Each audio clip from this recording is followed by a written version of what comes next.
Bien le bonjour et surtout bienvenue dans cette nouvelle vidéo. Aujourd'hui on se retrouve pour mon mois zéro déchet. Donc je vais vous montrer toutes les petites choses zéro déchet que j'ai fait du coup ce mois-ci. Si jamais ça vous intéresse, sachez que j'ai fait d'autres vidéos de ce type sur ma chaîne où je vous mettrai du coup le lien dans la barre d'infos. Et que normalement je fais ce genre de vidéos tous les mois pour partager un peu mes petits trucs, mes petites astuces, mes petites découvertes que je fais tous les mois, sachant que je ne suis pas parfaite, moi aussi je fais un cheminement vers le zéro déchet et que je me suis dit que j'allais partager ça avec vous.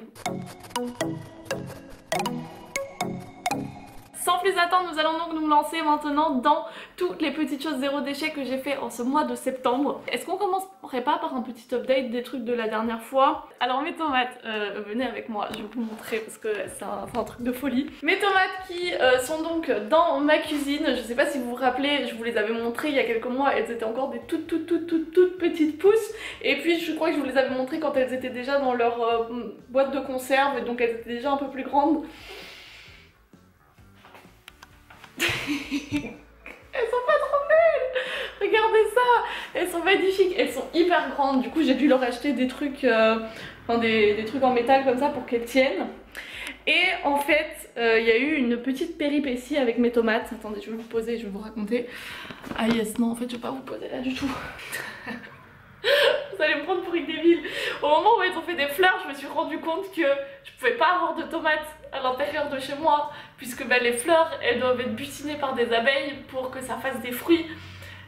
Et donc si mes tomates elles restent chez moi, eh bien il n'y a pas d'abeilles chez moi, donc il va pas y avoir de fruits. Du coup je les ai sorties pendant 2 jours et ma voisine qui elle a un jardin, elle m'a regardée, elle a fait ouais bah si vous n'avez pas eu de tomates maintenant vous n'allez pas en avoir cette année. Du coup j'étais totalement dépitée et après 2 jours je les ai rentrées. Et là, il y a quelques jours, faut que je vous montre parce que c'est trop fou. J'ai vraiment deux toutes petites tomates qui sont en train de pousser. Donc il y a bel et bien une petite abeille qui est venue butiner mes tomates pendant qu'elles étaient dehors. Donc je vais probablement avoir 2 tomates. Ça va être les meilleures tomates de toute ma vie.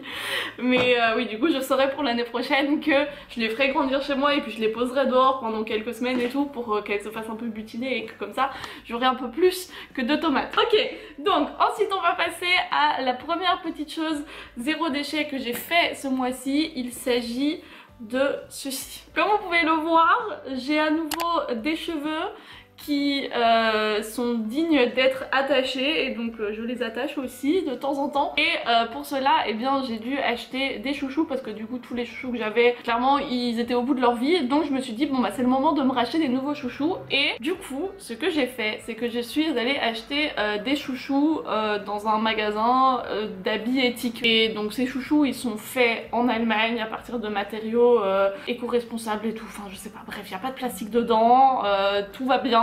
J'en ai que 3 parce que du coup j'en ai besoin, techniquement j'en aurais besoin que de 2, mais comme ils étaient dans un pack de 3 et ils étaient pas emballés dans du plastique, ils étaient juste sur un petit truc en carton. J'ai vu après seulement que j'aurais pu les acheter aussi à l'unité. Ça c'est quand on prend pas le temps de regarder. Ils m'ont coûté je crois 4 €. Et du coup je me suis fait la réflexion que certes on n'a pas tous les moyens d'acheter par exemple des habits dans des magasins de mode responsable et tout, et on n'a pas tous forcément la thune d'acheter dans des magasins bio, dans des magasins zéro déchet. Et moi la première en tant qu'étudiante qui pour l'instant n'a toujours pas de taf à cause du Covid, c'est vraiment parfois difficile. D'ailleurs les 2-3 derniers mois où je vous avais fait mon mois zéro déchet, et bien je l'ai fait du coup avec des trucs pour lesquels j'ai pas dépensé d'argent du tout. Là je me suis rendu compte en faisant ça que oui certes 4-5 € pour 3 chouchous c'est cher, mais que commencer par ces petites choses là c'est déjà un grand pas. Pas tout le monde est capable de s'acheter un pull à 100 € qui a été fabriqué en Europe avec des matériaux bien et avec les respects des travailleurs et tout ça, mais 4-5 € pour un chouchou on peut les dépenser, c'est juste qu'on le fait pas parce qu'on sait qu'on peut le faire pour moins cher, mais techniquement les 4-5 € c'est pas énormément d'argent, donc c'est un petit pas qu'on peut faire et si on le fait tous, et bien ça élimine déjà énormément de plastique et de déchets. Donc voilà pour ce chouchou. On va passer à la prochaine chose qui n'est pas quelque chose de physique mais quelque chose que j'ai commencé à faire ce mois-ci. Il s'agit en fait du fait d'aller au marché. Je crois que je vous en avais parlé en fait dans la dernière vidéo comme quoi eh bien, pour acheter des trucs de saison il faudrait aller au marché et je suis la première à ne pas l'avoir fait pendant des années parce qu'en fait je ne l'ai jamais fait. C'est pas du tout dans ma culture de faire les courses. Moi j'ai grandi dans une ville et on allait presque jamais au marché et du coup bah, je savais pas comment c'était d'aller au marché, je savais pas quand c'était, je savais pas si c'était juste le matin, si c'était à des jours spécifiques dans la semaine, où c'était exactement, qui est-ce qu'il y avait là-bas, où est-ce que... Je savais pas, moi c'était totalement nouveau pour moi et du coup bah je sais pas, un jour avec une pote on s'est dit viens on y va ensemble et du coup on s'est pris par la main et on est allé ensemble au marché. De fil en aiguille ça a fait que maintenant et bien tous les mardis je vais au marché pour acheter mes fruits et mes légumes. Enfin tous mes mardis, je crois que je l'ai fait 3-4 fois pour l'instant. Mais au moins ça m'a pris la peur de la première fois de faire quelque chose. C'est débile hein, c'est juste aller au marché. Mais quand on l'a jamais fait et qu'on connaît pas les codes de comment on fait quelque chose, et eh bien on est un peu réticent de le faire, enfin en tout cas pour moi c'est ça. Donc tout ça pour dire que je vais au marché, j'y vais comme une petite grand-mère avec mon petit caddie à roulettes. Voilà. Et je suis toute contente. Prochaine chose que j'ai faite, enfin que je me suis acheté du coup, c'est un sachet, enfin c'est pas un sachet mais c'est ce qui est censé remplacer les sachets de thé. C'est vraiment génial, je prends mon petit thé dans mon magasin zéro déchet comme ceci, dans un petit truc en verre.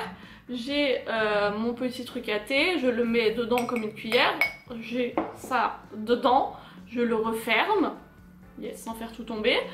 Voilà, elle est fermée, je prends ma tasse, je fous dedans, eau chaude dessus, thé. En plus de ça, j'ai appris que dans les sachets de thé, en fait, il y a une très fine couche de plastique. Yes. Au-delà du fait que tout le monde pense que c'est compostable, on met quand même de l'eau bouillante sur un truc sur lequel il y a du plastique. Est-ce que ça fait pas que on boit le plastique du coup? Je sais pas. Autre petite chose que j'ai commencé à faire ce mois-ci, c'est que j'ai commencé à faire des meal prep, mais pas des meal prep en général, mais des meal prep pour des salades. Je vous mettrai en tous les cas en barre d'infos le lien de la vidéo qui m'a inspirée à faire ça. Mais c'est une meuf que je suis depuis super longtemps qui fait plein de recettes véganes et qui a du coup posté il y a un mois cette vidéo où il y a 3 recettes de salade meal prep à faire et j'ai essayé et du coup j'ai totalement adhéré au principe parce que avec une recette je peux faire environ 3 à 4 pots comme ceci qui se gardent environ une semaine au frigo. Du coup j'en fais 4 pour une semaine, je les fous tous au frigo et parfois quand je pars comme ça entre temps à l'improviste sans avoir eu le temps de vraiment préparer quelque chose, juste je prends un truc de salade, je prends mes couverts avec moi et comme ça j'ai un repas fini, prêt, sans que je doive acheter quelque chose avec du plastique à l'extérieur. Ou encore pire, ces espèces de salades que vous pouvez acheter quand vous allez en supermarché qui sont la plupart du temps relativement devant, qui sont genre attention, truc en plastique avec un film en plastique dessus, avec encore dedans une petite boîte en plastique avec la vinaigrette dedans, et si vous avez de la chance vous avez aussi une fourchette en plastique dessus. Je sais pas pour vous mais moi ce qui me saoule quand je veux manger de la salade, ce qui arrive très rarement, mais quand j'ai envie de manger de la salade, ce qui m'énerve c'est qu'il faut faire genre 36 000 trucs, il faut couper ça, il faut râper ça, il faut laver ça, il faut éplucher ça, et puis faire la sauce et tout, et puis ça prend 3000 ans pour une petite salade. Donc là en fait c'est hyper cool parce que du coup vous avez juste une seule fois tout le bordel et tout le truc à faire retour et puis vous avez 4 salades qu'on peut comme ça empocher n'importe quand. Ensuite, autre petite chose que j'ai énormément utilisée ce mois-ci, c'est une bibliothèque ouverte, publique, bibliothèque pour tous, je sais pas comment on appelle ça. Au coin de la rue en fait on a une espèce d'armoire en pierre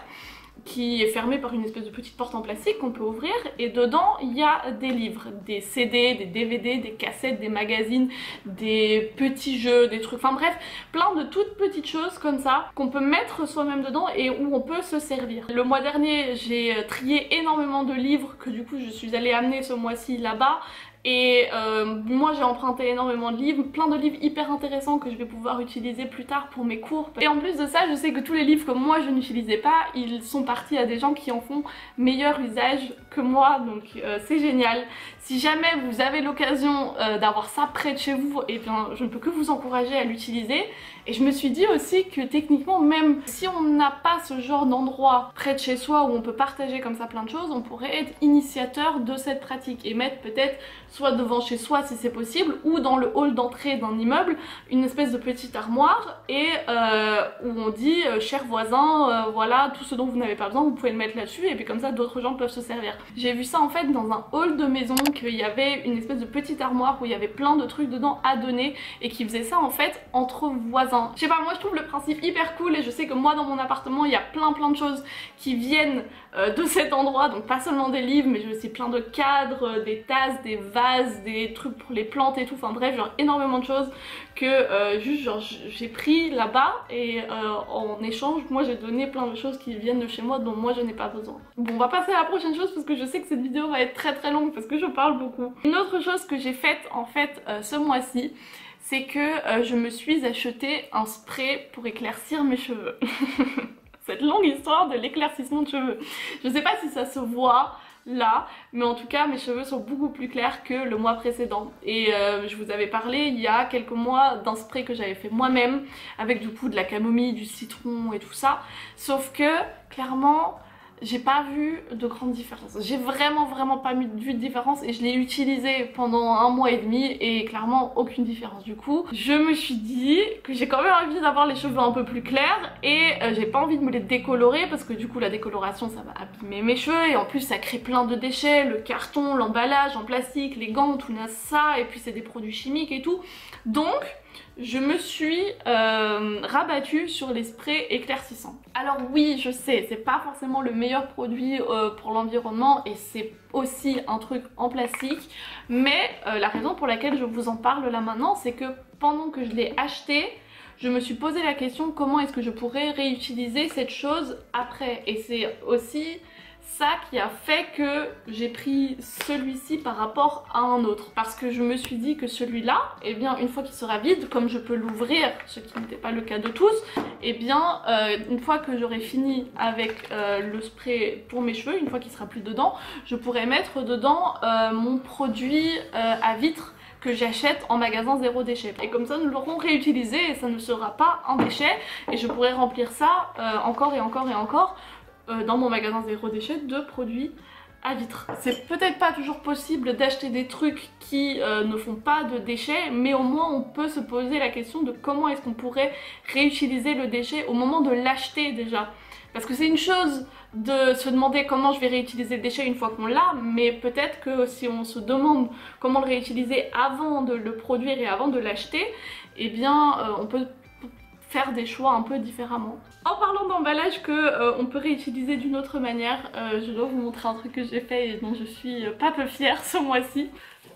Non, il s'agit pas de la plante, il s'agit du truc dans lequel se trouve la plante. De base, il s'agit de pots de margarine. On le voit encore en dessous en fait, c'est des espèces de petits pots comme ça en plastique.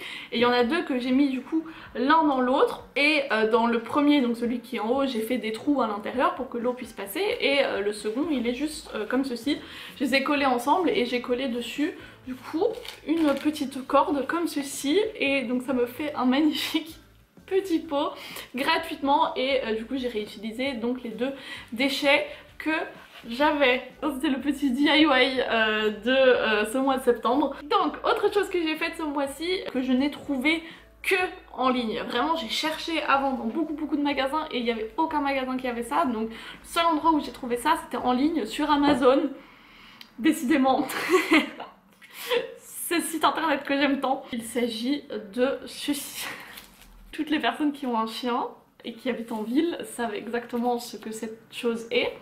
Ce sont en fait des petits sacs pour ramasser les excréments de mon chien. La raison pour laquelle j'ai opté pour cette solution là, c'est que en fait je trouve ça hyper cool de soutenir des entreprises qui utilisent des plastiques recyclés, parce que en fait ça réutilise quelque chose qu'on a déjà, ça réutilise le plastique qui est un grand problème et on ne sait pas vraiment quoi en faire de tout ce plastique. Et donc je trouve que toutes les entreprises qui font du recyclage et qui utilisent ces matériaux recyclés, eh bien il faudrait les soutenir, parce que c'est eux en fait qui sont en train de répondre aux problèmes qu'on a des déchets en plastique en fait. Et c'est pour ça que j'ai choisi du coup de prendre les sacs en plastique recyclés, parce que je me suis dit on crée pas de nouveaux matériaux, mais on utilise des matériaux qui ont déjà été créés et qui sont sinon des déchets. Et petit plus que ils ont, c'est que le petit rouleau qui est à l'intérieur, donc le petit truc sur lequel sont enroulés les sachets, il est en carton.